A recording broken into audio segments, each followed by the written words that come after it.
ये तो तिरुपति बालाजी मंदिर से जुड़ी हुई खबर हमने आपको बताई, लेकिन मथुरा वृंदावन से जुड़ी हुई खबर आपको बताते हैं। सांसद डिंपल यादव की तरफ से एक बयान सामने आया और वो कह रहे हैं कि मंदिर के प्रसाद पर जो लोग हैं वो शिकायत दर्ज करा रहे हैं, गुणवत्ता पर सवाल खड़े कर रही है। बड़ी खबर इस वक्त आपकी टीवी स्क्रीन पर प्रसाद विवाद पर सांसद डिंपल यादव का बयान सामने आया। मथुरा वृंदावन की प्रसाद की गुणवत्ता पर सवाल उठा रही है और प्रसाद की गुणवत्ता पर सवाल उठाते हुए कहा कि यूपी सरकार यहाँ की प्रसाद की भी जांच कराए। क्या कुछ उनकी तरफ से कहा गया है वो आपको सुनवाएंगे, लेकिन ये बड़ी खबर इस वक्त आपकी टीवी स्क्रीन पर क्या मथुरा वृंदावन की में जो प्रसाद बनता है उसकी गुणवत्ता पर डिंपल यादव सवाल खड़े कर रही हैं। वो कह रहे हैं कि जांच करनी चाहिए उत्तर प्रदेश सरकार को। वहां पर जो श्रद्धालु आते हैं उन्होंने शिकायत दर्ज कराई है, तो प्रसाद की गुणवत्ता पर सवाल खड़े कर रही हैं। आखिर क्या उनकी तरफ से कहा गया आपको सुनवाते हैं। मैं समझती हूँ क्योंकि जो घी आ रहा था वो घी इंपोर्ट होके आ रहा था बाहर से, जब ये बाहर से इंपोर्ट होके आ रहा था तो ये जो जांच बैठी है तो ये बहुत ही गलत बात है, फूड अडल्ट्रेशन की बात है। और कहीं ना कहीं ये फूड अडल्ट्रेशन की जो ये मुद्दा है, अभी हमने सुना है कि ये मथुरा में भी सुनने को मिला है कि वहाँ पे भी जो खोया दिया जा रहा है वो सही तरह का नहीं दिया जा रहा है। तो मैं समझती हूँ इसमें जांच बैठे और जल्द से जल्द ये कैसे सुधारा जाए इस पर काम किया जाए। और अब भगोड़े जाकिर नायक की बात करेंगे, जिसका एक नया बयान सामने आया है जिसमें वो भारत आने की बात कह रहा है, लेकिन वो उस समय भारत आएगा जब मोदी सरकार नहीं होगी। इसलिए हम कह रहे हैं कि क्या जाकिर नायक को यहाँ पर इंडी गठबंधन से उम्मीद है, क्योंकि उसको गिरफ्तारी का डर सता रहा है कि अगर वो अभी आएगा तो उसकी गिरफ्तारी पक्की है। रिपोर्ट आप देखिए।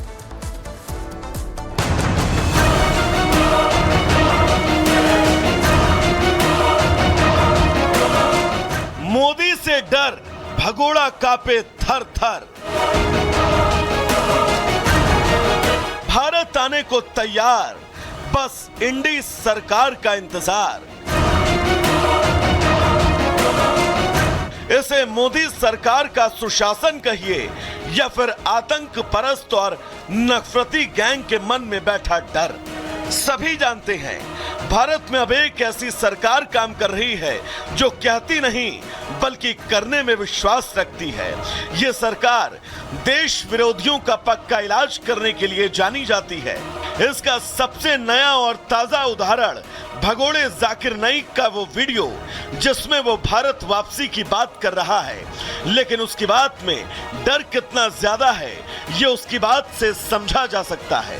एकदम आसान है, बाहर निकलना मुश्किल है। जाना तो इन्होंने तो रेड कार्पेट देगी, बुझाओ भाई आओ, अच्छा अंदर आओ, जेल में बैठो, अरेस्ट कर लेंगे वो, जाहिर है। अच्छा, उनके लिस्ट में तो नंबर 1 टायर जाकिर नाइक है। सुना आपने, ये वही जाकिर नाइक है जो लगातार धर्म के आड़ को लेकर लोगों को भड़काने और जिहाद के रास्ते पर चलने की बात कहता है, लेकिन आज उसका डर सामने आया।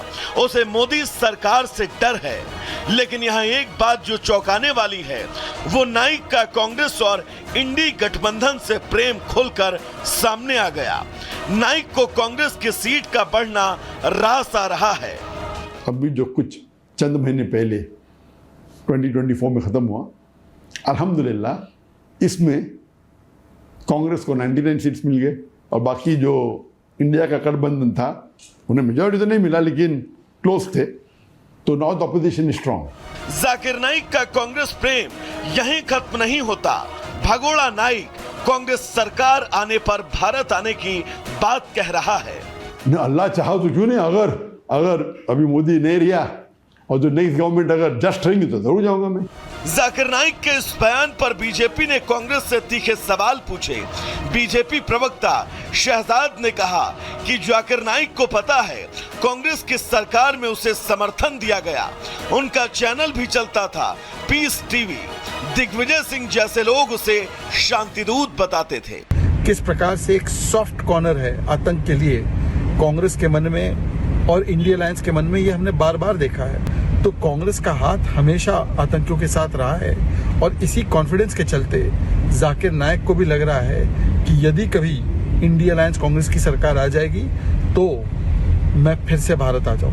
देश से बाहर बैठे भगोड़े जाकिर नाइक पर सरकार की नजर टेढ़ी है और ये बात जाकिर भी बाखूबी जानता है।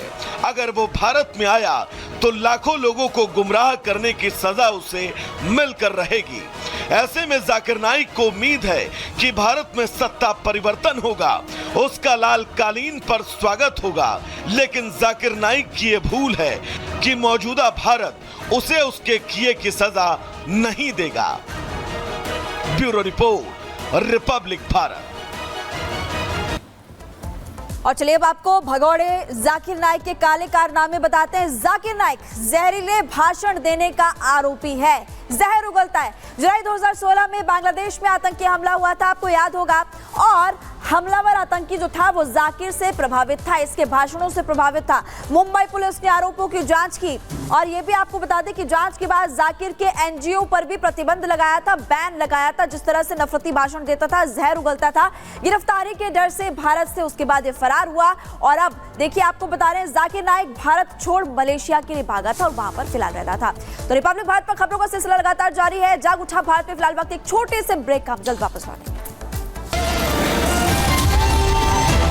तिरुपति में महाशांति यज्ञ का आयोजन भी किया जा रहा है। आपको बता दें कि मिलावटी प्रसाद की खबरों के बाद भक्तों में भी गुस्सा है और दुख दोनों। और यहाँ पर आज भी खबर सामने आ रही है कि तिरुपति मंदिर प्रशासन जहां एक्टिव है, वहीं पर इस विवाद के बाद तिरुपति में महाशांति यज्ञ का आयोजन भी इस वक्त किया जा रहा है। और ये तस्वीरें कुछ आपके टीवी स्क्रीन पर है। अभी इस पूरे मामले को लेकर जहां एसआईटी जांच पड़ताल करेगी, मुख्यमंत्री चंद्रबाबू नायडू की तरफ से भी आदेश दिया गया है कि एसआईटी इस पूरे मामले की जांच पड़ताल करने वाली है। वहीं पर अब आपको ये बड़ी खबर हम बता रहे हैं कि आज महाशांति यज्ञ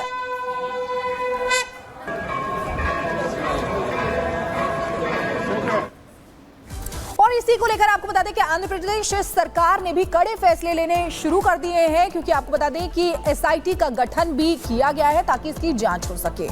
बिल्कुल, जहां पर हिंदू संगठनों की तरफ से आक्रोश जताया गया, सभी लोगों में आक्रोश है, वहीं पर अब मुख्यमंत्री एक्टिव मोड में नजर आ रहे हैं और एसआईटी इस पूरे मामले की जांच पड़ताल करेगी। पूरा मामला आपको विस्तार से बताते हैं।